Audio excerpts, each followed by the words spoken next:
la plus importante probablement du rapport, puisqu'elle touchera tous les auteurs, c'est l'organisation du paiement systématique des cotisations TMS. Donc aujourd'hui, seuls les affiliés versent une cotisation pour le régime de retraite de base.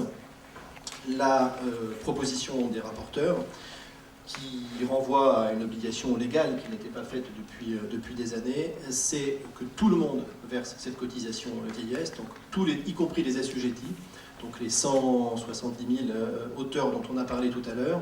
On leur demandera désormais, si le gouvernement retient cette proposition, et il y a de grandes chances qu'il la retienne, à ce que l'ensemble des auteurs versent donc cette cotisation à hauteur de 6,80% des revenus. Ça veut dire que pour l'ensemble des auteurs désormais, dès que ça entrera en application, c'est une diminution nette de 6,80% de leurs revenus en droit d'auteur qui va s'opérer. Alors, c'est un effort louable de clarification. C'est vrai qu'il y avait, comme on l'a dit tout à l'heure, beaucoup d'auteurs qui découvraient un peu tardivement, qui pensaient avoir cotisé pour la retraite et qui finalement ne l'avaient pas fait. C'est tout de même une baisse considérable des revenus des auteurs de l'écrit notamment, mais de tous les auteurs concernés par le dispositif. À un moment où on ne peut pas dire que les revenus des auteurs soient forcément en hausse, à un moment où on s'interroge beaucoup sur les revenus qui vont être issus du numérique, donc c'est quand même une nouvelle qui n'est pas forcément très bonne pour les auteurs.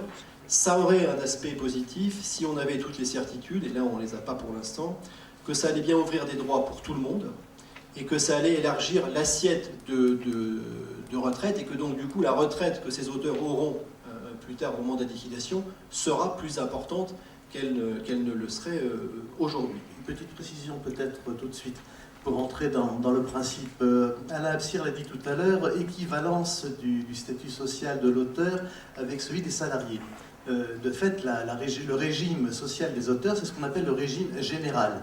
C'est le même que les salariés. Ça veut dire aussi ceci, c'est que lorsque l'on a plusieurs emplois salariés ou un emploi salarié plus des droits d'auteur, les cotisations retraite que l'on verse s'additionnent entre elles pour composer un ensemble qui joue à la fois sur les trimestres pour bâtir une carrière et ensuite pour construire l'assiette, c'est-à-dire la somme sur laquelle sera calculée votre retraite. Donc, en ce sens, on ne court plus le risque théorique de cotiser pour rien. Tout ce que l'on aura cotisé pour une retraite d'auteur, excusez-moi, viendra s'ajouter à ce que l'on peut avoir comme salarié à côté. Mais il y a un obstacle administratif que la GESA n'a pas su résoudre, et dont Geoffroy va parler maintenant, qui est la question de l'identification des auteurs par leur numéro de sécurité sociale, qu'on appelle aussi le numéro NIR, parce qu'on emploie des termes impossibles, numéro d'identification au répertoire. Alors, juste avant d'arriver à ce point-là, on n'a effectivement aujourd'hui aucune garantie sur le fait que cette hausse des cotisations ouvrira des nouveaux droits pour tout le monde. On peut penser d'abord aux auteurs retraités. Eux, ils vont cotiser sur leurs nouveaux revenus en droit d'auteur sans pouvoir avoir une revalorisation de la retraite.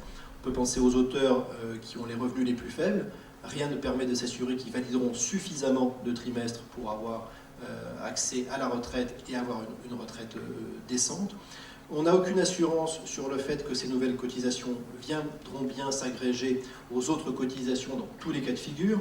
On peut penser aux travailleurs indépendants, aux fonctionnaires qui cotisent sur des régimes propres pour lesquels le fait d'être assuré que ce qui sera cotisé sur les droits d'auteur viendra bien s'agréger aux autres cotisations sur leur propre régime. Rien n'est dit dans le rapport. En principe, ça ne devrait pas être le cas d'ailleurs.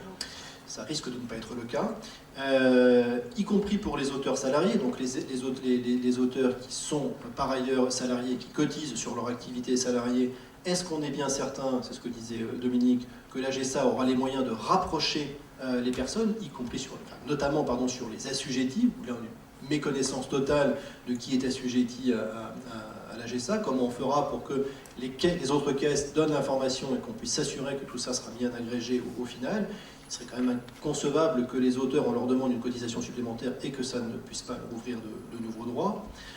Et puis une troisième question, pardon, il y en a une quatrième, mais une troisième question aussi, c'est comment ça va se passer quand les auteurs qui ont une autre activité dépassent le plafond de la sécurité sociale dont je parlais tout à l'heure, si on est au-dessus des 34 000 euros sur d'autres revenus, comment la GESA va savoir que vous avez dépassé le plafond et donc vous n'avez pas à cotiser? Comment surtout l'éditeur, puisque l'absolution qui est aujourd'hui privilégiée, c'est celle du précompte, c'est-à-dire qu'en même temps que l'éditeur précompte les cotisations sociales comme aujourd'hui, il précompterait également les cotisations vieillesse. Comment l'éditeur peut-il savoir que vous avez une autre activité ailleurs et que vous n'avez pas déjà dépassé le plafond?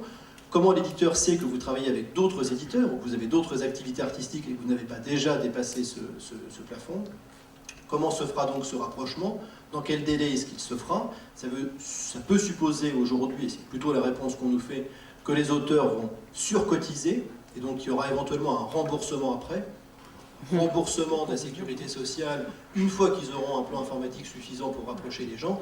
On n'est pas prêt de voir les sommes. Les cotisations, elles auront lieu. Le remboursement, on verra beaucoup plus tard. Peut-être que ça vaut la peine à ce niveau de dire comment ça marche aujourd'hui pour les affiliés, parce qu'aujourd'hui, ça marche très bien. C'est-à-dire que tous les ans, les affiliés remplissent un dossier destiné à la GESA. Sur ce dossier figurent les revenus salariés ou autres dans une colonne, les revenus de droit d'auteur de l'autre, et à partir de là, par rapport donc à ce plafond de cotisation, la GESA calcule combien l'auteur versera de cotisation. Il y a un certain nombre d'affiliés qui ne versent pas de cotisation retraite en tant qu'auteur, parce qu'en tant que salarié à côté, ils ont déjà versé suffisamment. Mais s'il y a un système de précompte, c'est-à-dire si ce sont les éditeurs qui à l'origine retirent la cotisation retraite, il y a d'énormes risques de trop perçus pour la GESA, de trop versé par les auteurs, et le retour dans l'autre sens est très difficile, parce que en fait ce n'est pas la GESA qui remboursera. La GESA n'est qu'un tuyau entre les caisses de la sécurité sociale et des cotisants. Il faudrait que ce soit la GESA qui fasse la demande à la COS, donc qui est la banque entre guillemets de la sécurité sociale, de faire le remboursement. Et les délais de remboursement qu'on nous a annoncés vont de l'ordre de 2 à 3 ans. C'est tout à fait enthousiasmant. Moi, je m'inquiète beaucoup pour les trop cotisés. Je sais que la GESA ne s'inquiète pas beaucoup d'avoir trop perçu. Non, c'est son métier de ne pas s'en inquiéter d'ailleurs. Alors, pourquoi le choix du précompte? Effectivement, il semble que la GESA ne soit pas en mesure de développer l'appel à cotisation qui existe aujourd'hui pour les quelques affiliés et de l'étendre évidemment aux 170 000 personnes qu'elle ne connaît pas aujourd'hui. Donc le choix de la simplicité est celui du précompte par l'éditeur, avec tous les inconvénients que vient de dire Dominique. Ils ont prévu dans le rapport, je ne sais pas si ce sera mis en place, la possibilité que ce soit un précompte sauf volonté expresse de l'auteur. Rien n'est dit sur la façon dont l'auteur sera informé qu'il doit apporter sa volonté expresse de ne pas être précompté, auprès de qui il devra faire cette démarche, quelles seront les preuves à apporter pour qu'elle soit effectuée. Est-ce que ce sera une dispense de précompte totale, c'est-à-dire qu'il devra du coup s'occuper de ce qu'il ne faisait pas aujourd'hui, les cotisations, le versement des cotisations sociales à la GESA? Sur tous ces points-là, on a beaucoup de questions et on n'a pour l'instant pas beaucoup de réponses. Et ce sont quand même, sur ce point principal, vraiment la cotisation vieillesse généralisée à tous les auteurs, 4 interrogations principales sur lesquelles on doit avoir des certitudes avant de pouvoir dire qu'on est favorable ou pas à ce dispositif.